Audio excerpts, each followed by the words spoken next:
neighbors. Everybody needs good neighbors with a little understanding. You can find the perfect blend. Neighbors should be there for one another. That's when good neighbors become good friends.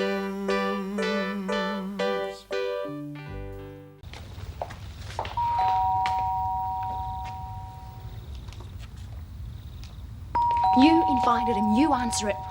Give him a chance, Steph. Just listen to what he has to say. I gave him all the chances he deserved years ago. I've got nothing to say to him.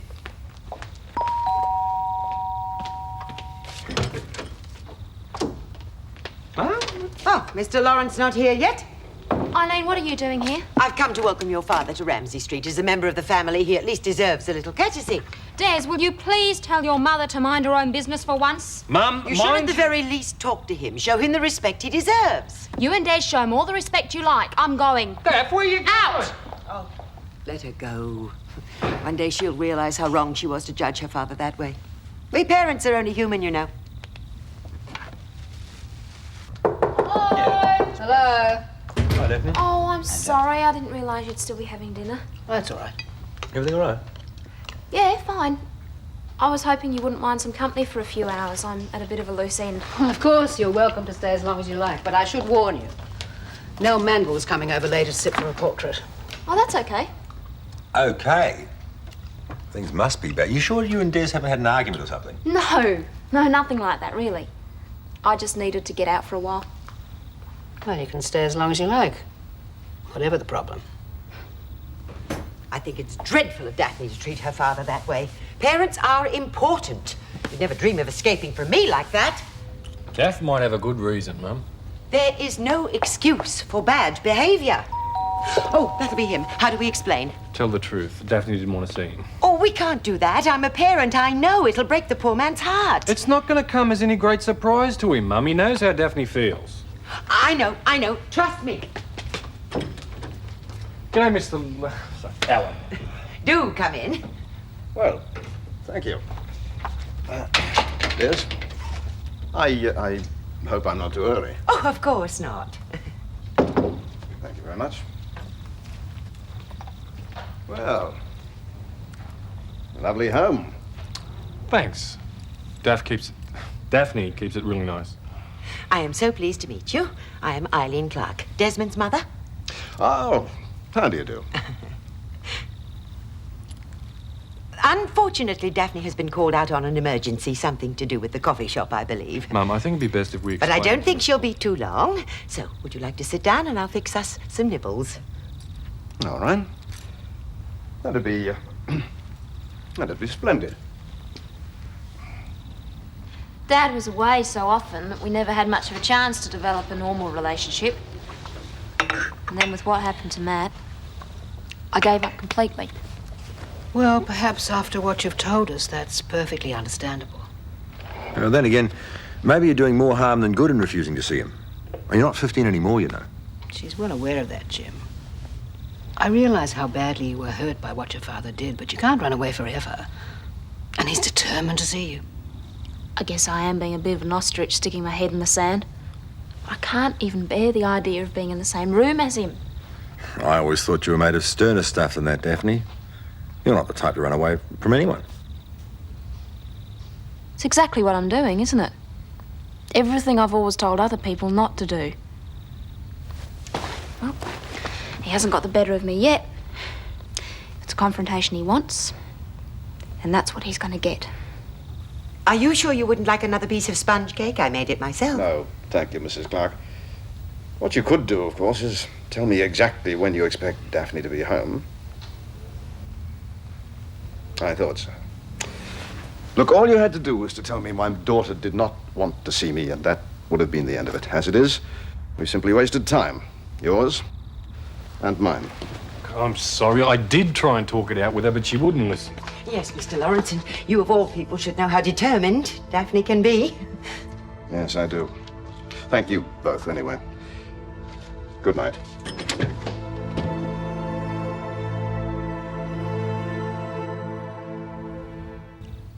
I do so like the autumn, don't you, Mr. Lawrence? It's my favourite time of the year. So warm and sunny. Well, mostly, anyway. Yes. Yes, it is.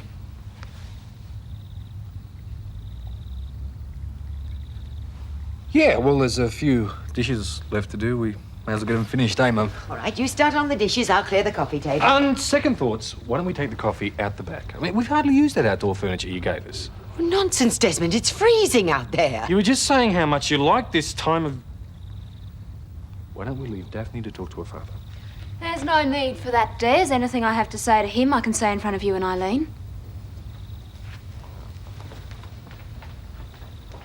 All right.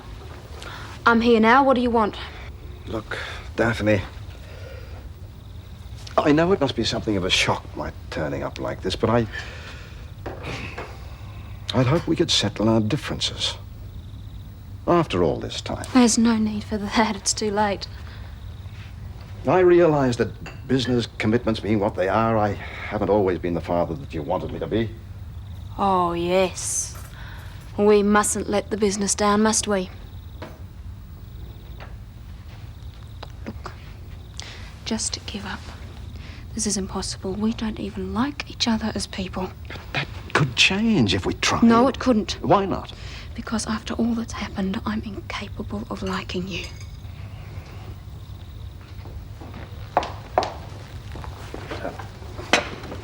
Coffee? You won't be staying, so there's no need. Oh, fiddle faddle, you must have lots of family chit-chat to catch up on. Okay. How's Mum? She left me, as a matter of fact, 3 years ago. Married a stockbroker friend of ours. Finally wised up to you, did she? Daphne, I'm surprised at you. Come on, Mum, I better take you home. Oh, no, Desmond. I can see my calming influence is definitely needed around here at the moment.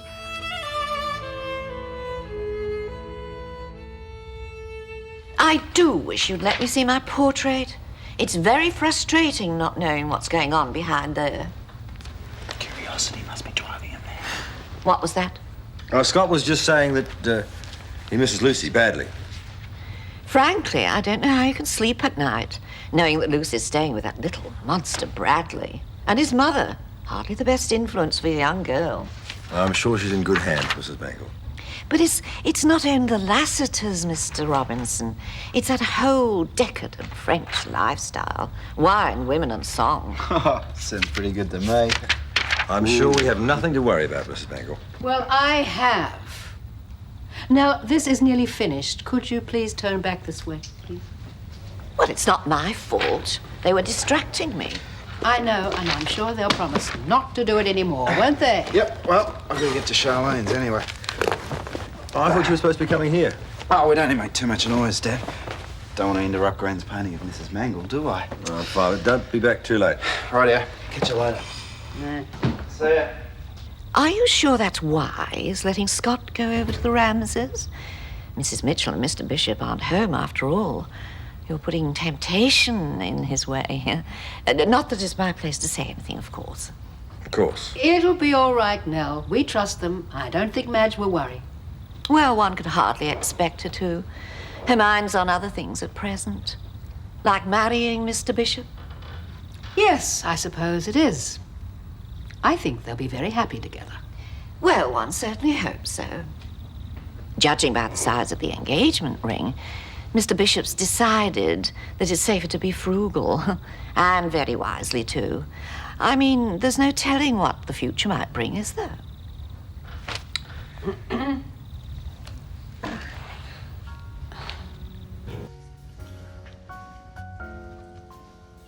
You know, I don't know whether it's just the moment, but this mineral water tastes as good as the very best French champagne. Oh, I'm having a wonderful time tonight, Madge.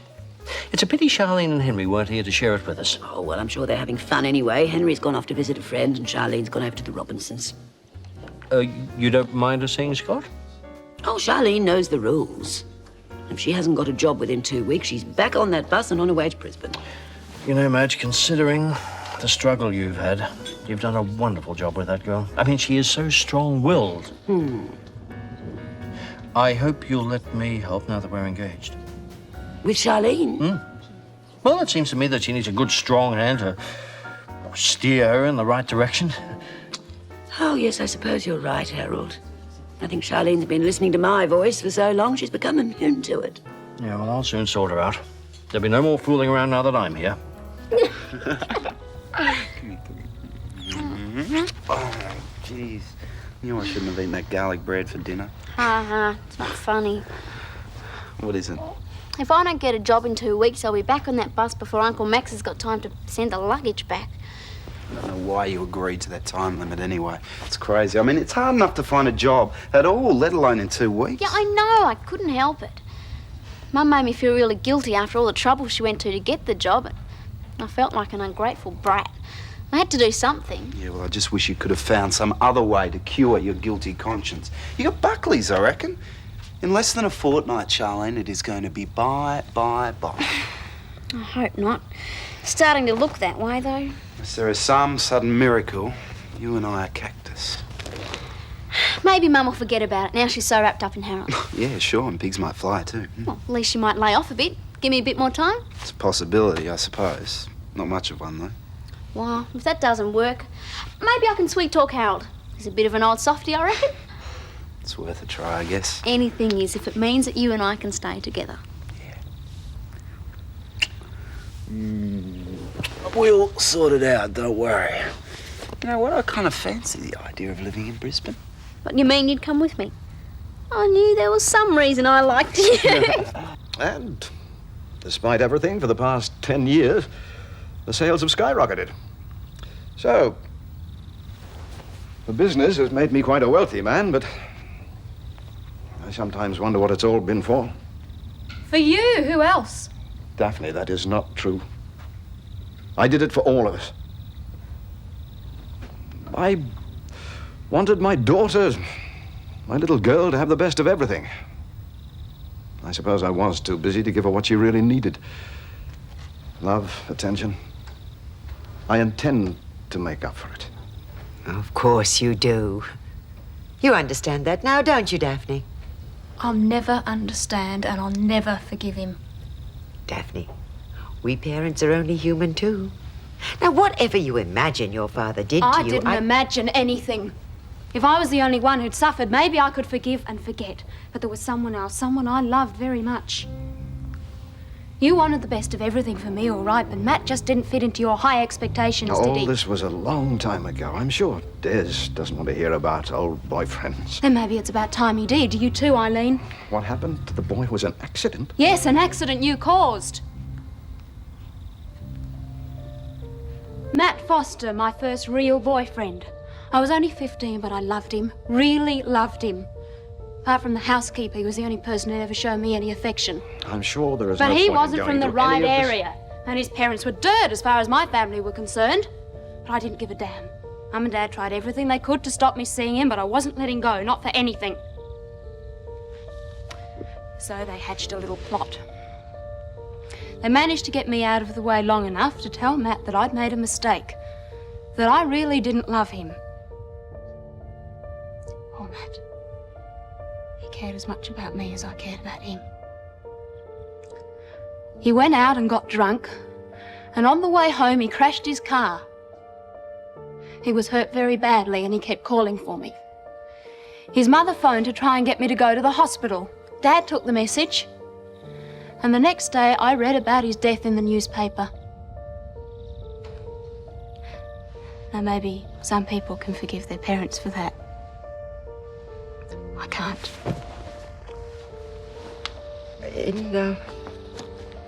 In light of the circumstances, I think I better be going. Desmond, would you drive me home, please?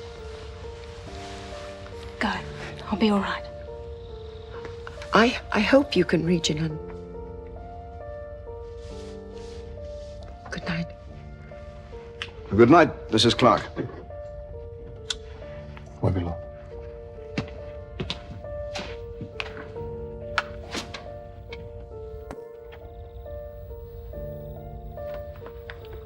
It's time you went too.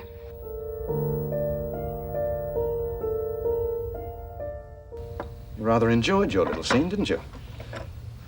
Putting me in my place for the benefit of your mother-in-law and Des. was no one's fault but your own.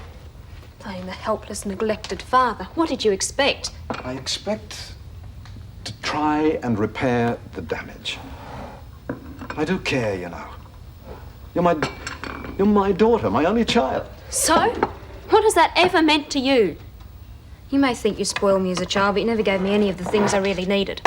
And all it would have cost you would have been your precious time. Look, Daphne, can't you see that the mistake that was made concerning Matt was only because we were worried about you? Your mother and I saved you from doing something you would have regretted for the rest of your life. The simple fact is that the boy was not able to provide for you. You certainly wouldn't have had all this comfort you have now. Like it or not, I was trying to protect you. Why? You've only ever thought of me as a possession. You've never loved me. I don't even think you ever loved Mum.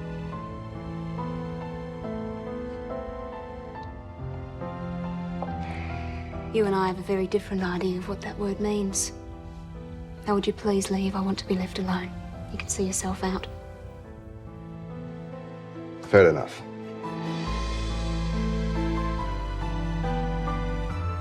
But I'll be back. I haven't got to where I am by being a quitter.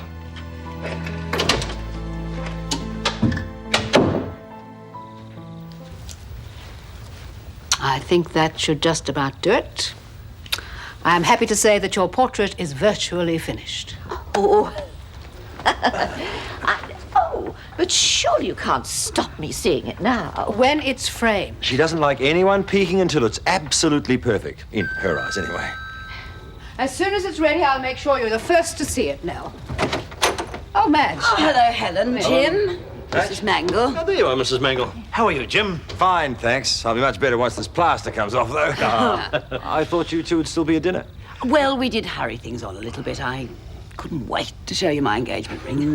Oh, I'm so glad you like it. It's such a lovely, subtle stone, isn't it? I would have thought subtle was a rather strange way to describe it, Mrs. Mangle. Well, as long as you're happy, dear. It's beautiful, Harold. It must have cost you a fortune. I'll say. But, Mr. Bishop, this isn't the diamond chip stone you showed me earlier. That's right. I decided that Madge deserves something more substantial. I see. Well, it's a lovely thought, of course, but love isn't measured in carats, is it? Of course not. Oh, actually, Helen, I can't wait to show Charlene. Is she here? She's at home, as far as we know. Oh, but I thought she was coming over here to see Scott. Well, she was, but he decided to go to your place instead. Most unwise, I thought. Had Henry arrived home from seeing his friend? I don't know. Is it a problem? No, of course not, Helen. We'll show her when we get back. Well, perhaps we should go home soon. Well, it has been a hard day for Madge and me. Now, stop worrying about Charlene and Scott. Stop for a chat.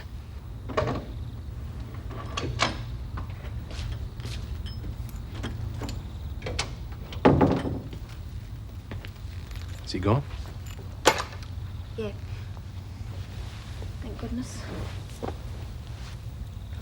Dad, why didn't you tell me the whole story about Matt?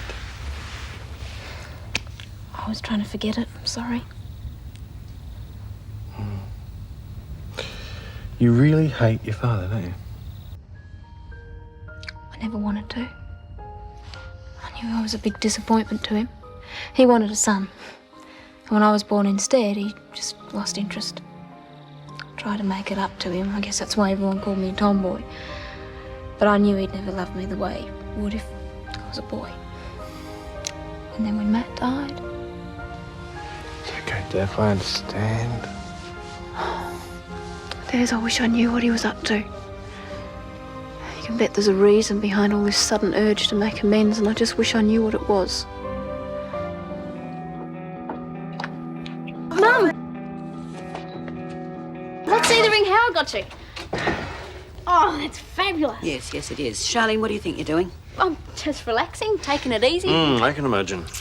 We weren't doing anything wrong. You were supposed to go and see Scott over at the Robinsons, not have some sort of rendezvous in my living room. No. We were just talking and listening to some music. weren't This is a family matter. I think it might be better if you went home. Why? Because Harold and I want to talk to you, that's why. Yes, come on. we? See you later. Hopefully. You had no right to do that. Why don't you just mind your own business? Charlene. He's got no right to tell me what to do. Yes, he has. Now that your mother and I are engaged, we have agreed that I take more interest in the way you and Henry conduct your lives. What? Mum, you can't be serious. I'm sorry, Charlene. I have to agree with Harold. May as well get used to it, Charlene. So sit down. You and I have got a few things to sort out. Here we go.